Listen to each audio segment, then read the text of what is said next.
बेटा सुनो, जी रुस्तम यहाँ काम करता है क्या? जी नहीं, वो यहाँ काम नहीं करते, वो इस कंपनी के ओनर है। मैं इस कंपनी में काम करती हूँ। बताइए। क्या वो इतने बड़े ऑफिस का मालिक है, यहाँ का ओनर है वो? जी, ये उन्हीं की कंपनी है, मैं इन्हीं के यहाँ पे काम करती हूँ। आप बताइए ना, आपको क्या काम है? मैम साहब, अगर आप उन्हें जानते हो तो आप मेरा छोटा सा काम कर देंगी? जी वो आप ये 2 लाख रुपए रुस्तम को दे देंगी? 2 लाख रुपए? मगर आप है कौन? जी वो आप छोड़िए, बस आप उसको ये बोल देना कि गोरखपुर से ना प्रवेश मेहता आए थे, वो अपने आप समझ जाएगा। अच्छा, तो आप सर के गांव से आए हैं? जी हाँ, मैं ना उन्हीं के गांव से आया हूँ और मैं उनके पड़ोस में ही रहता था। ये आप पैसे उनको दे देंगी? अरे सर, तो आप बाहर क्यों खड़े हैं? आप चलिए ना ऑफिस में, अंदर बैठिए, सर आपको देख के बहुत खुश होंगे। मैम साहब, वैसे एक बात पूछूं? जी पूछिए। रुस्तम कैसा है? रुस्तम सर बिल्कुल ठीक है। वो यहाँ खुश तो रह रहे हैं ना? जी बिल्कुल खुश है वो। मैं 2 साल से उनकी कंपनी में काम कर रही हूँ, लेकिन एक बात तो है, उन्होंने आज तक मुझसे कभी भी बुरा बर्ताव नहीं किया। मुझसे तो क्या, कंपनी के किसी भी एम्प्लॉय के साथ नहीं किया।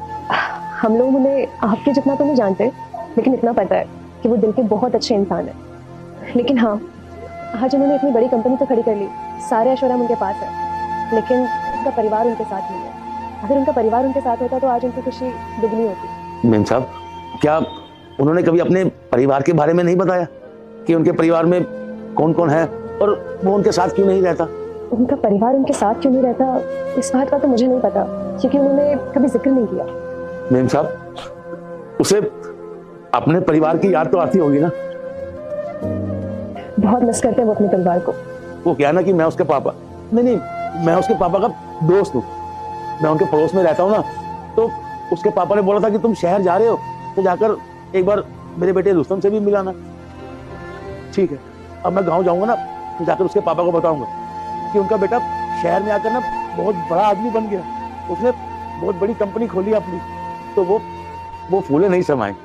और खैर आप ये सब रहने दीजिए, आप एक काम करना, आप ना ये पैसे उनको दे देना, और हाँ उनसे बोलना कि उनके पापा ने उनसे मिलना चाहते हैं, बस किसी वजह से वो मिल नहीं पा रहे। जी अंकल जी, मैं उन्हें बता दूंगी कि परवेश मेहता आए थे गोरखपुर से उन्हें 2 लाख रुपए देने के लिए। वैसे कितनी देर में आएंगे वो? बस 10 मिनट में आते होंगे सब। मैं अभी भी आपसे कह रही हूँ, आप बैठिए ना, मिलकर चले जाइए उनसे, उन्हें अच्छा लगेगा। अरे नहीं, वो क्या ना कि मेरी ट्रेन निकल जाएगी। हाँ, एक बात ना उसे और कह देना कि वो ना अपना ध्यान रखे। वो क्या है ना कि सर्दी का मौसम है, उसे ना ठंड बहुत जल्दी लग जाती है, उसको बोलना कि गर्म कपड़े